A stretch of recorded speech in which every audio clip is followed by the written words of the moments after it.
பிரியமானவர்களே, ஆண்டவராகிய இயேசு கிறிஸ்துவின் நாமத்தினாலே உங்கள் யாவரையும் அன்போடு கூட நான் வாழ்த்துகிறேன். ஆண்டவர் கிருபையாய் நமக்கு கொடுத்த இந்த புதிய நாளுக்காக முதலாவது நாம் ஆண்டவருக்கு நன்றி சொல்லுவோம்.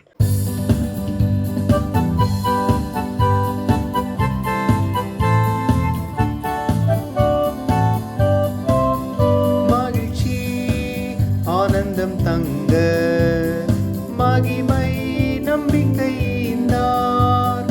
மகிழ்ச்சி ஆனந்தம் தங்க மகிமை நம்பிக்கை நீதிமானை செழிக்க செய்து என்றென்றும் ஜெயம் நல்குவார்.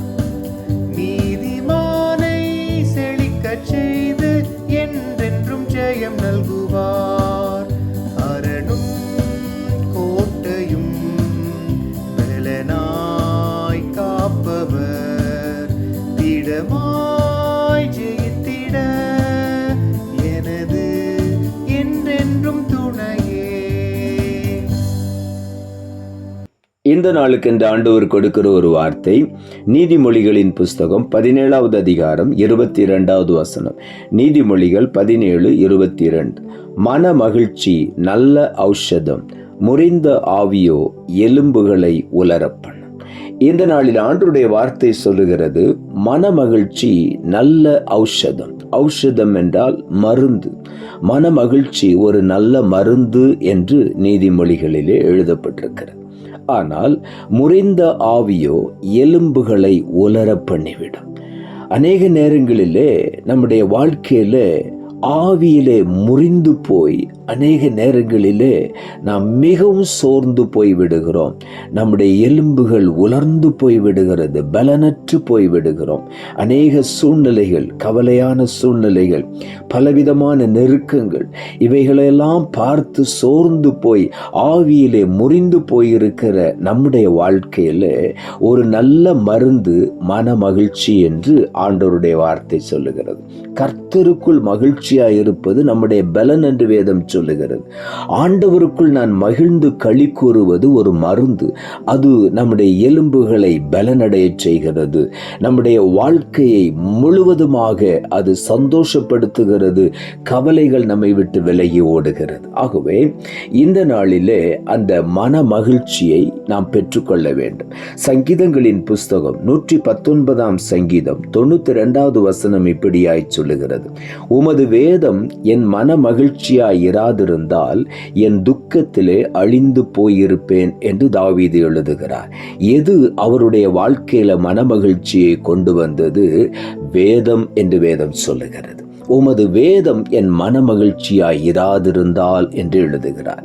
வேதம் மாத்திரம் எனக்கு மன மகிழ்ச்சியை தந்திராவிட்டால் நான் என்றைக்கோ என்னுடைய துக்கத்திலே அழிந்து போயிருப்பேன் என்று தாவீது எழுதுகிறார். நம்முடைய துக்கம் நம்முடைய வாழ்க்கையை அழித்து விடுகிறது. ஆகவே நாம் துக்கத்தை எல்லாவற்றையும் மறந்துவிட்டு கர்த்தருடைய வேதத்தை இரவும் பகலும் தியானிக்கும் பொழுது அந்த வேதம் நம்முடைய வாழ்க்கையில் மன மகிழ்ச்சியை கொண்டு வருகிறது. நம்முடைய துக்கத்தை நம்மை விட்டு முற்றிலுமாய் அகற்றி போடுகிறது. ஆகவே வேத வசனத்தை நாம் அதிகமாய் உட்கொள்ளும் பொழுது நம்முடைய எலும்புகள் நினமுள்ளதாய் மாறுகிறது. நம்முடைய வாழ்க்கையில் இருக்கிற துக்கங்கள் மாறி போகிறது. நமக்கு சந்தோஷமும் மகிழ்ச்சியும் கிடைக்கிறது. நீதிமொழிகளின் புஸ்தகம் 15ஆம் அதிகாரம் 13ஆம் வசனம் இப்படியாய் சொல்லுகிறது, மன மகிழ்ச்சி முக மலர்ச்சியை தரும், மனோ துக்கத்தினால் ஆவி முறிந்து போகும் என்று வேதம் சொல்லுகிறது. எப்பொழுது ஆவி முறிந்து போகிறது? துக்கத்தினாலே. நம்முடைய மனதிலே துக்கத்தை அடக்கி வைக்கிறதுனாலே அநேக நேரங்களிலே நாம் துக்கப்பட்டு அப்படியே ஒடுங்கி போய் விடுகிறோம். நாம் மன மகிழ்ச்சியை பெற்றுக்கொள்ள வேண்டும் என்று ஆண்டவர் விரும்புகிறார். அகத்தின் அழகு முகத்தில் தெரியும் என்று சொல்லுவார்கள். நம்முடைய உள்ளம் மகிழ்ச்சியாயிருக்கும் பொழுது நம்முடைய முகம் மலர்ச்சியாயிருக்கும். ஆகவே நாம் உள்ளத்திலே மகிழ்ந்திருக்க வேண்டுமானால் வேத வசனத்தை அதிகமாய் நாம் உட்கொள்ள வேண்டும். அப்பொழுது நம்முடைய ஆவி உயிர்ப்பிக்கப்படுகிறது. ஆகவே நம்முடைய துக்கம் மறைந்து விடுகிறது. நம்முடைய வாழ்க்கையிலே நம்முடைய முகம் மலர்ந்து மன மகிழ்ச்சியினாலே நிறைந்து நாம் ஆண்டவரை துதிப்போம். சங்கீதங்களின் புஸ்தகம் 37ஆம் சங்கீதம் 4வது வசனம் இப்படி இப்படியாய் சொல்லுகிறது, கர்த்தரிடத்தில் மனமகிழ்ச்சியாயிரு, அவர் உன் இருதயத்தின் வேண்டுதல்களை உனக்கு அருள் செய்வார் என்று இங்கே தாவீது எழுதுகிறார். ஆண்டவருடைய ஆசீர்வாதங்களை நாம் பெற்றுக்கொள்வதற்கு, நம்முடைய இருதயத்தின் வேண்டுதல்கள் விண்ணப்பங்களுக்கு பதிலை தெய்வத்திடத்திலிருந்து பெற்றுக்கொள்வதற்கு நாம் செய்ய வேண்டிய ஒரே ஒரு காரியம், கர்த்தருடைய சமூகத்திலே மனமகிழ்ச்சியாயிருக்க வேண்டும். எப்பொழுதும் ஆண்டவரை மகிழ்ந்து துதித்து போற்றி மகிமைப்படுத்தி கொண்டே இருக்கும் பொழுது, நாம் கர்த்தருக்குள் மகிழ்ந்து களி கூறும் பொழுது, நம்முடைய இருதயத்தின் வேண்டுதல்களை ஆண்டவர் அப்படியே நமக்கு அருளி செய்கிறார். ஆகவே நாம் இருதயத்திலே கவலைகளை, துக்கத்தை வைத்து நாம் அப்படியே ஒடுங்கி போகாதபடி ஆண்டவருடைய சமூகத்தில் வந்து ஆண்டவரை மகிழ்ந்து பாடி துதிக்கும் பொழுது நம்முடைய இருதயத்தின் வேண்டுதல்களை ஆண்டவர் நிறைவேற்றுகிறார்.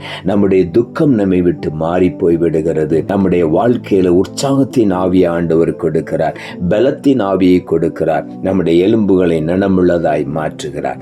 சங்கீதங்களின் புஸ்தகம் 58 சங்கீதம் 14 இப்படியாய் சொல்லுகிறது, அப்பொழுது கர்த்தரில் மனமகிழ்ச்சியாயிருப்பாய், பூமியின் உயர்ந்த இடங்களில் உன்னை ஏறி இருக்கும்படி பண்ணி உன் தகப்பனாகி யாக்கோபுடைய சுதந்திரத்தால் உன்னை போஷிப்பேன், கர்த்தருடைய வாய் இதை சொல்லிற்று என்று இங்கே எழுதப்பட்டிருக்கிறது. எப்பொழுது மனமகிழ்ச்சியாயிருப்பாய்? ஆண்டவருடைய சமூகத்தை தேடும் பொழுது, கர்த்தருடைய ஆலயத்துக்கு போவோம் வாருங்கள் என்ற சத்தத்தை கேட்டவுடனே நான் மகிழ்ச்சியாயிருந்தேன் என்று சொல்லுகிறார். ஆண்டவருடைய சமூகத்துக்கு போகிறது ஒரு பெரிய மகிழ்ச்சி. தேவ பிரசன்னத்துக்குள்ளே நாம் எப்பொழுதெல்லாம் ஓடி போகிறோமோ அந்த இடத்திலே நாம் மகிழ்ச்சியை பெற்றுக் கொள்ளுகிறோம். நம்முடைய முறிந்த ஆவி நம்மை விட்டு விலகி போய்விடுகிறது, நம்முடைய துக்கம் நம்மை விட்டு மாறி போய்விடுகிறது. ஆண்டவருடைய சமூகத்தை தேடும் பொழுது நம்முடைய பாரங்கள் எல்லாம் மாறி போய்விடுகிறது, மகிழ்ச்சி கிடைக்கிறது. அந்த மகிழ்ச்சி நமக்கு கிடைக்கும் பொழுது நாம் எப்பொழுதும் கர்த்தரில் மனமகிழ்ச்சியாயிருப்போம். அப்படிப்பட்ட மகிழ்ச்சியை தந்த ஆண்டவர் பூமியின் உயர்ந்த இடங்களிலே நம்மை ஏறி இருக்கும்படி பண்ணுவார். நம்முடைய தகப்பனாகி யாக்கோபுடைய சுதந்திரத்தினாலே நம்மை போஷித்து நம்மை பலப்படுத்தி வழி நடத்துவார். ஆகவே இந்த நாளிலே உள்ளத்தின் ஆழத்திலிருந்து ஆண்டவருக்கு நாம் நன்றி சொல்லுவோம். அந்த மன மகிழ்ச்சியை முழுவதுமாய் பெற்றுக்கொள்ளுவோம். அது நல்ல மருந்தாய் நம்முடைய சரீரத்தில் இருக்கிற, மனதில் இருக்கிற காயங்களை ஆற்றி நம்மை மறுபடியும் பலப்படுத்துகிறது. ஆகவே உள்ளத்தின் ஆழத்திலிருந்து ஆண்டவருக்கு நாம் நன்றி சொல்லுவோம். நாம் ஜெபிப்போம். அன்புள்ள ஆண்டவரை, கிருபையாய் நீர் கொடுத்த இந்த புதிய நாளுக்காய் மறுபடியும் நமக்கு நன்றி செலுத்துகிறோம். ஆண்டவர் கொடுத்த ஜீவனுள்ள வார்த்தைக்காக நன்றி. மன மகிழ்ச்சி நல்ல ஔஷதம், முறிந்த ஆவியோ எலும்புகளை உலர பண்ணும் என்ற வார்த்தையை கொடுத்தீர். வசனத்தை கேட்டுக்கொண்டிருக்கிற ஒவ்வொருடைய வாழ்க்கையிலும் இருக்கிற முறிந்த ஆவிக்கு பதிலாக துதியின் ஆடையை கொடுத்து அவர்களை மகிழ்ச்சியினால் நிரப்பி அவர்கள் முகமலர்ச்சியோடு ஆண்டவரை துதிக்க நீர் கிருபை தாரும். ஒவ்வொருடைய பலவீனங்களையும் கஷ்டங்களையும் துக்கங்களையும் இன்றைக்கு முற்றிலுமாய் மாற்றி சந்தோஷத்தினாலும் மகிழ்ச்சியினாலும் நிரப்பி பூமியின் உயர்ந்த இடங்களிலே மேன்மையான ஸ்தலங்களிலே உட்கார வைத்து யாக்கோபுடைய சுதந்திரத்தினாலே போஷித்து திருப்தியாக்க போகிறபடியினாலும் உமக்கு நன்றி.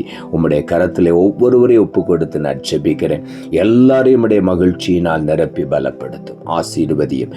இரட்சகர் இயேசுவின் நாமத்தில் ஜெபிக்கிறோம் நல்ல பிதாவே, ஆமென்.